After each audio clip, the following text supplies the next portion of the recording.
Hello students, a very good morning to one and all. आज की revision class में हम टॉपिक लेके आए हैं बेल्ट ड्राइव। पावर ट्रांसमिशन का एक बहुत इंपॉर्टेंट टॉपिक है आपका बेल्ट ड्राइव, जिसमें आपका बेसिकली 3 डेरिवेशन जो पूछे जाते हैं ना लास्ट 3 ईयर्स में देख रहा हूँ। ठीक है, एक तो आपका length of open belt and cross belt, length of open belt and cross belt, और ये 2 आते हैं आपका। और तीसरा जो रहता है आपका ratio of the tensions, ratio of the belt tensions on the tight side and slack side for a flat belt.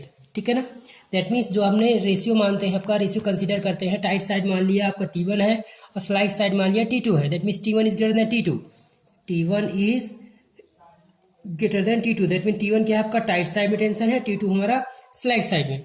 ठीक है, तो यहाँ पे मैंने एक ओपन बेल्ट सिस्टम लिया है। ठीक है ना, आप देख पा रहे हैं आपका ये एक आपका पुली हो गई, दूसरी ये पुली हो गई। ठीक है ना, इसको मैं मेरी पावर सप्लाई में इसको दे रहा हूँ, तो अभी सी बात है क्या हो जाएगी, ये ड्राइविंग पुली हो जाएगी, that is driver pulley and this one is driven पुली।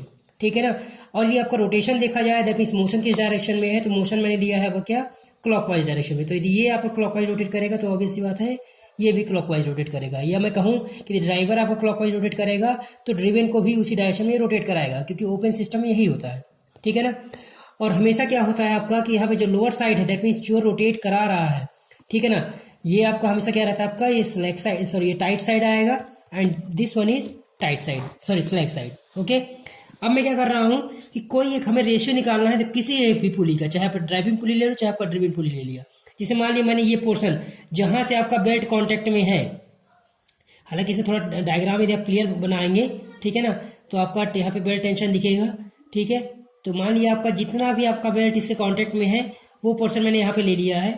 ये यहाँ पे मान लीजिए यहाँ से लेकर के ये वाला पोर्शन जो बेल्ट आपके इसके कांटेक्ट में है, मान लीजिए ये पोर्शन है जो आपका बेल्ट कांटेक्ट में है। ठीक है, तो इसका जो एंगल आपका एंगल ऑफ कांटेक्ट मान लिया हमने कितना है आपका टोटल डेल थीटा है।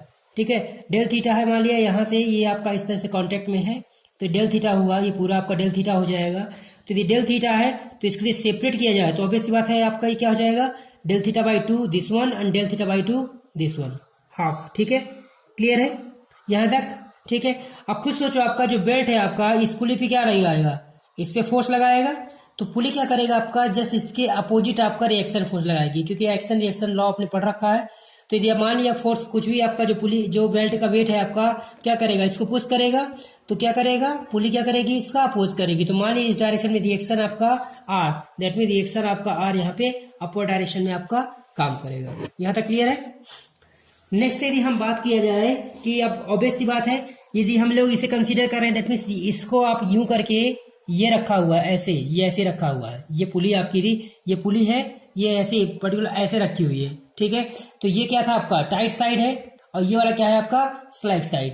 तो ये क्या हो जाएगा आपका स्लैग साइड, दैट इज मान ली हमने यदि यहाँ पे टेंशन T है तो इस जो टाइट साइड होगा उसमें कुछ ज्यादा टेंशन रहेगा, क्योंकि ऑब्वियस सी बात है जो चीज आपका मोशन में है दैट मीन्स हमें इसको घुमाना है, हमें इसको घुमाना है, तो घुमाने के लिए क्या चाहिए आपका ज्यादा फोर्स चाहिए होता है। तो इस साइड आपका टेंशन ज्यादा रिक्वायर्ड रहता है। तो T इधर T है तो इधर क्या हो जाएगा T प्लस डेल T हो जाएगा। ठीक है, क्लियर है। अब खुद सोचो यदि मोशन आपका इस डायरेक्शन में है, दैट मीन्स मोशन आपका इस डायरेक्शन में है, तो जो फ्रिक्शनल फोर्स है आपका, frictional force F equal to mu R क्या करेगा, इसका अपोज करेगा। तो ये F equal to mu R जो है आपका ये आपका इसका अपोज करेगा। क्लियर है। अब यदि हम थोड़ा सा ज्योमेट्री की बात कर लेते हैं कि यदि ये एंगल आपका डेल थीटा बाई 2 है, अब मैं यहां से एक टेंजेंट लाइन ड्रॉ किया हूं, ये टेंजेंट लाइन ड्रॉ किया मैंने। ठीक है, यदि आपका ये एंगल डेल थीटा बाई 2 है, ये इसका टेंजेंट है, तो क्या होगा, ये 90 डिग्री होगा। तो यदि ये 90 डिग्री होगा, ये डेल थीटा बाई 2 है, तो इसको 180 से आपका डिवाइड करेंगे तो ये भी क्या हो जाएगा आपका 180 minus 90 minus del theta by 2, तो कितना आ जाएगा, ये डेल थीटा बाई 2 आ जाएगा, ये वाला एंगल। और यदि ये डेल थीटा बाई 2 आ जाएगा तो फिर से क्या हो जाएगा, ये भी डेल थीटा बाई 2 आ जाएगा। तो सिमिलरली यदि ये डेल थीटा बाई 2 है तो ये भी क्या हो जाएगा, डेल थीटा बाई 2 हो जाएगा। क्लियर है यहाँ तक। अब क्या करेंगे, ये जो आपका फोर्सेज है दैट मीन्स ध्यान से देखो आपका, तो एक फोर्स आपका T है, दूसरा आपका T प्लस डेल T है और तीसरा आपका ये आपका R है। ठीक है, तो ये फोर्स तो आपका देख पा रहे होगे ये वर्टिकल है। ठीक है, बाकी दोनों फोर्सेज जो T है और T प्लस डेल T है ये किसी पर्टिकुलर एंगल पे इंक्लाइंड है, हॉरिजॉन्टल से या वर्टिकल से। तो हम यदि इसको रिजॉल्व कर ले दो पर्टिकुलर डायरेक्शन में, तो T को जब रिजॉल्व करेंगे तो इसके दो कंपोनेंट बनेंगे, दिस वन भी T cos del theta by 2 और ये क्या हो जाएगा T sine d theta by two. Similarly यहाँ पे क्या हो जाएगा टी प्लस डी टी को रिजोल्व करेंगे तो T plus d T cos del theta by two, और ये क्या हो जाएगा T plus d T sine d theta by two. Clear है, ये क्लियर है। तो ये आपका रिजोल्व कर लिया आपने। आप इसको क्या करेंगे, जो जनरल कंडीशंस ऑफ इक्विलिब्रियम होती हैं, दैट मीन्स संतुलन की जो सामान्य शर्तें हैं आपका कौन कौन सी, एक तो आपका होता है जनरल कंडीशंस ऑफ इक्विलिब्रियम के लिए जो जनरल कंडीशंस होती हैं, पहला है आपका summation of F equal to 0 होता है, और दूसरा होता है summation of M equal to 0। F क्या है आपका, दैट सिग्मा क्या है यहाँ पे, समेशन का मतलब क्या है, the algebraic sum of all the forces acting on a body should be equal to 0। किसी बॉडी में आपका जितने भी फोर्स आपको लग रहे हैं, ठीक है ना, उनका आपका जो समेशन होता है, उनका जो अलजेब्रिक सम होता है, उनका जो बीजगणितीय योग होता है, उनको किसके बराबर होगा, 0 के बराबर होगा। इसी तरीके से किसी भी बॉडी में जितने भी फोर्स एक्ट कर रहे हैं, उन सभी फोर्स का किसी न किसी पॉइंट के अबाउट जो मोमेंट होगा, उनका जो अलजेब्रिक सम होगा वो भी अब क्या होगा, 0 के बराबर होगा। यहीं से आता है आपका clockwise moment equal to anticlockwise moment, जिसे हम लोग प्रिंसिपल ऑफ मोमेंट भी कहते हैं, आघूर्ण का सिद्धांत भी बोलते हैं इसे, ठीक है ना। हाँ, तो इसको जब दो भागों में बांटते हैं, आपका इसको दो डायरेक्शन में आपका डिवाइड करते हैं, तो ये क्या हो जाता है, समेशन ऑफ एफ एक्स बराबर 0 और summation of f y equal to 0। That means x axis के अलाउंग जितने फोर्सेज लग रहे हैं, उनका जो अलजेब्रिक सम होगा वो 0 के बराबर होगा। इसी प्रकार वाई एक्सिस के अलाउंग जितने फोर्सेज लग रहे हैं, उनका अलजेब्रिक सम 0 के बराबर होगा। इसी को दूसरी लैंग्वेज में लिख देते हैं, समेशन ऑफ एच बराबर 0 and summation of v equal to 0। That means summation of h यानी कि हॉरिजॉन्टल के लिए, और वी स्टैंड फॉर वर्टिकल। ये चाहे समेशन ऑफ एच कह लो, या समेशन ऑफ एक्स कह लो, या समेशन एफ एक्स कह लो, एक ही चीज है, ठीक है ना। इसी प्रकार चाहे समेशन ऑफ एफ वाई कह लो, या समेशन ऑफ वी कह लो, या समेशन ऑफ वाई कह लो, एक ही बात है, ठीक है। तो 1 बाई एन हम दोनों कंडीशन रखेंगे, एक बार हॉरिजॉन्टल के लिए that mean summation of f x बराबर 0, और एक बार वर्टिकल के लिए summation of f y equal to 0, ठीक है। तो हम लोग पहले कंसिडर किया हमने summation of f x equal to 0, ठीक है। तो हॉरिजॉन्टल में देखेंगे ध्यान से आप, तो एक तो फोर्स आपका ये लग रहा है फॉरवर्ड डायरेक्शन में, और दूसरा आपका एक तो टी ये लग रहा है T cos del theta by 2, और तीसरा म्यू आर, ये 3 लग रहे हैं। तो यदि हम हमेशा क्या होता है, यदि हम लोग फॉरवर्ड को यदि पॉजिटिव लेकर के चल रहे हैं, तो बैकवर्ड क्या हो जाएगा, निगेटिव हो जाएगा, ठीक है। हमेशा डायरेक्शन लेके चलना पड़ता है। इसी प्रकार यदि आप यहाँ पे वर्टिकल में देखेंगे, तो आप यदि वर्टिकल को अपवर्ड को यदि पॉजिटिव लेंगे, तो डाउनवर्ड क्या हो जाएगा, आपका निगेटिव हो जाएगा। डायरेक्शन तो आपको दिखाना पड़ेगा, ठीक है। तो हमने क्या लिया यहाँ पे, फॉरवर्ड पॉजिटिव लिया है, तो फॉरवर्ड कौन सा है, इसमें देख पा रहे होंगे, ये क्या आपका फॉरवर्ड है, तो ये क्या हो जाएगा, पॉजिटिव हो जाएगा। तो T plus d T cos d theta by 2, तो T plus d T cos d theta by 2 ये हो गया। अब ये वाला जो आपका बैकवर्ड है, तो क्या हो जाएगा, माइनस हो जाएगा, तो T cos minus T cos d theta by 2। Mu R क्या है, वो भी बैकवर्ड है, तो वो भी माइनस हो गया, इक्वल टू 0। इसको ओपन करेंगे तो ये आपका ओपन हो जाएगा T cos d theta by 2 और D T cos d theta by 2, ठीक है। Minus T cos d theta by 2 equal T minus का म्यू आर है, इक्वल उधर जाएगा, तो म्यू आर हो गया। अब यहाँ पे देख पा रहे होंगे आपका सिमिलर क्वांटिटी है, ठीक है ना, तो एक प्लस का एक माइनस का कैंसिल आउट हो गया, तो क्या बचा आपका d T cos d theta by 2 equal to mu R. But यहाँ पे आप देख पा रहे हैं कि जो आपका डी थीटा बाई 2 है, आपका डी थीटा वैसे ही क्या है, आपका वेरी स्मॉलर क्वांटिटी है, जब आप 2 से डिवाइड कर रहे हैं तो और छोटा हो जाएगा, ठीक है। अप्रोक्सीमेट टू 0, लगभग 0 के बराबर हो जाएगा, और कॉस 0 की वैल्यू क्या होती है, 1 होती है। इसीलिए here d theta by 2 is very smaller, hence cos d theta by 2 is equal to 1। अब जब आप 1 रख देंगे तो क्या हो जाएगा, यहाँ पे d T equal to mu R हो जाएगा। तो यहाँ से आप आर की वैल्यू निकाल सकते हैं कि डी टी बाई म्यू, ये आपको पहली इक्वेशन यहाँ से मिल जाती है, ठीक है। अब क्या करेंगे हम, second condition, that is summation of vertical forces should be equal to 0। तो वर्टिकल में आप देख पा रहे होंगे, अपवर्ड फोर्स जो आपका आर लग रहा है, ये पॉजिटिव हो जाएगा, बाकी आपका ये और ये क्या है, आपका दोनों डाउनवर्ड है, तो दोनों निगेटिव हो जाएंगे।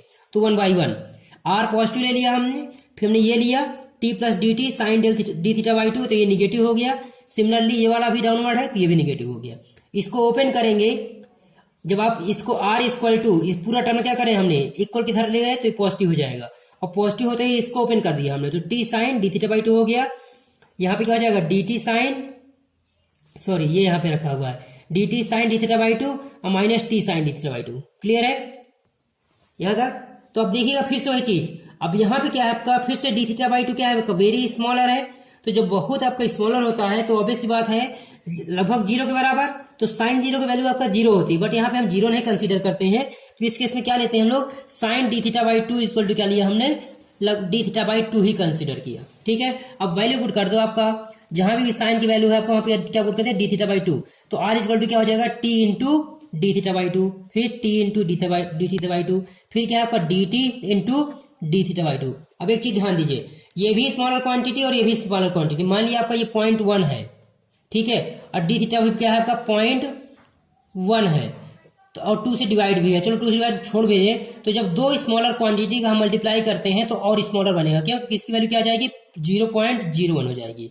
पहले 0.1 था, अब कितना हो गया 0.01। दैट मीन स्मॉलर क्वांटिटी का जितनी बार मल्टीप्लाई करते जाएंगे वो उतना ही स्मॉलर होता जाएगा। तो इसकी वैल्यू क्या कर लिया आपका, नेग्लेक्ट कर लिया, हमने 0 को के बराबर इक्वेट कर दिया। तो ये वैल्यू क्या हो जाएगी, now the product of two smaller quantity becomes very smaller, hence क्या हो जाएगा, d T into d theta by 2 equal to 0। तो जब ये 0 हो जाएगा तो T into d theta by 2 plus T into d theta by 2, तो क्या हो जाएगा 2 times of T into d theta by 2। तो 2 से 2 कैंसिल आउट हो जाएगा, तो क्या आ जाएगा टी इंटू डी थीटा। तो यही लिखा हुआ है कि R equal to T into d theta. Clear है, ये आपकी सेकेंड इक्वेशन आ गई। अब आपका देख पा रहे होंगे, फर्स्ट में भी आर की वैल्यू आई है, सेकंड में भी आर की वैल्यू आई है, तो दोनों को इक्वेट कर दे रहा हूं मैं। तो फ्रॉम 1 and 2 क्या हो जाएगा, आर की वैल्यू क्या लिख सकते हैं आप, डी टी बाई म्यू, तो डी टी बाई म्यू हो गया equal to T into T theta. आप क्या करेंगे, हम दोनों आपका सिमिलर क्वांटिटी को, दैट मीन टेंशन को एक तरफ ला रहे हैं, तो डी टी इधर आ जाएगा, तो डी टी बाई टी हो गया और म्यू इधर ले गया, तो d T by T equal to mu into d theta. Clear है। अब क्या करेंगे हमने क्या लिया है, एक स्मॉलर सेक्शन के लिए बात कर रहे हैं। यदि आपका होल पुली के लिए बात किया जाए, ठीक है, तो क्या हो जाएगा होल पुली के लिए, यहाँ पे होल पुली के लिए क्या हो जाएगा, यहाँ पे क्या करेंगे, इसको पूरा आपका इंटीग्रेट कर देंगे। ठीक है, विद इन लिमिट। तो क्या करेंगे, हमने यहाँ पे मैंने बोला था स्टार्टिंग में T1 is greater than T2, तो क्या हो जाएगा, T2 क्या है आपका लोअर लिमिट हो गई, T1 आपका अपर लिमिट हो गई। क्लियर है। तो आपका 1/t और 1/t का जो आपका इंटीग्रेशन होता है क्या होता है, log t। जैसे 1/x का क्या होता है, log x होता है, तो 1/t क्या हो जाएगा log t। लिमिट पुट किया T1 और T2, और म्यू तो कांस्टेंट टर्म है, कोफिशिएंट ऑफ फ्रिक्शन कांस्टेंट है, तो ये बाहर आ जाएगा, और डी थीटा का क्या हो जाएगा, थीटा हो जाएगा। क्लियर है तक। जब लिमिट पुट करेंगे तो क्या हो जाएगा, log T1 minus log T2। log की प्रॉपर्टी होती है कि log a minus log b equal to क्या हो जाता है, log a by B. log a minus ln a minus ln b क्या हो जाएगा, equal to ln a by b हो जाता है। तो यहाँ पे log T1 minus log T2 क्या हो जाएगा, log T1 बाई T2 हो जाएगा, इक्वल टू म्यू थीटा। अब क्या करेंगे, यहाँ पे एंटी लॉ ले लेंगे, तो T1 upon T2 equal to क्या हो जाएगा, e की पावर म्यू थीटा। यही हमें आपका डिराइव करना था। ये मोस्ट इंपॉर्टेंट क्वेश्चन है आपका, लास्ट 2 ईयर से आपको कंटिन्यू पूछा जा रहा है, इसीलिए मुझे इसको रिवाइज कराना पड़ा। एक बार आप लोग फिर से अपने मन से इसको प्रैक्टिस जरूर कर लें। आप डिफरेंट सोर्सेस का भी आप वो ले सकते हैं, लेकिन आपका मेरे ख्याल से बेस्ट मेथड है आपका एक पेज थोड़ा सा आपको थ्योरी यहाँ पे लिखनी पड़ेगी, उसकी आप प्रैक्टिस कर लो। डायग्राम प्रॉपर डायग्राम बना सकते हैं यहाँ पे, ठीक है। अलग से भी आप इसको देखो, यहाँ पे अलग से भी आप क्या बोलते हैं T1 और T2 को शो कर सकते हैं। दैट मीन्स यहाँ पे आप चाहो तो T1 T2 करके यहाँ पे इसको T1 T2 दिखा सकते हैं, फिर अलग से स्मॉलर सेक्शन आप यहाँ दिखा सकते हैं, जहाँ पे आपका T और प्लस डेल T आप अलग से लेके कर सकते हैं। अलग अलग तरीके हैं करने के लिए। ज्यादा मैं इसको यहाँ पे दैट मीन्स ज्यादा खिचड़ी पक जाती है, इसलिए मैं इसको शॉर्ट में किया हूँ, ठीक है। ये चीज आपको यहाँ पे समझ में आ गई होगी कि T1 और T2 क्या है, ठीक है। फिर भी यदि कोई डाउट है तो कमेंट सेक्शन में जरूर पूछें, ठीक है ना। और फॉर फिर सेम चीज आपका अटेंडेंस पर्पज के लिए अपना नाम और रोल नंबर अपना जरूर पुट करें। Thank you so much.